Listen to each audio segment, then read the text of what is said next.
ദൈവനാമത്തിന് മഹത്വമുണ്ടാകട്ടെ.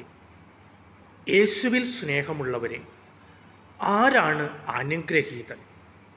പ്രഭാഷകന്റെ പുസ്തകം 31 അധ്യായം 10 വാക്യത്തിൽ അനുഗ്രഹീതൻ ആരാണെന്ന് പറയുന്നുണ്ട്.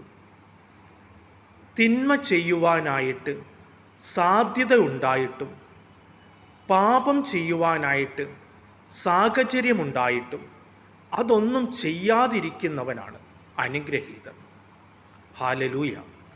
സ്നേഹമുള്ളവരെ, നമുക്ക് പാപം ചെയ്യുവാനും തിന്മ പ്രവർത്തിക്കുവാനും സാധ്യതയും സാഹചര്യവും ഉണ്ടായിട്ടും അതൊന്നും ചെയ്യാതെ ബോധപൂർവം അതിൽ നിന്നും നാം ഒഴിഞ്ഞു നിൽക്കുമ്പോഴാണ് ദൈവസന്നിധിയിൽ നാം അനുഗ്രഹീതരായിത്തീരുന്നത്. നമ്മെ ഓരോരുത്തരെയും വിളിച്ചിരിക്കുന്നത് ഈ അനുഗ്രഹം പ്രാപിക്കുവാനായിട്ടാണ്. വിശുദ്ധിയിൽ ജീവിച്ച് പാപത്തിൽ നിന്നും ബോധപൂർവം വിട്ടുനിന്ന് അനുഗ്രഹീതരായിത്തീരുവാൻ നമുക്ക് ഓരോരുത്തർക്കും പരിശ്രമിക്കാം. ദൈവം അനുഗ്രഹിക്കട്ടെ. ആമേൻ.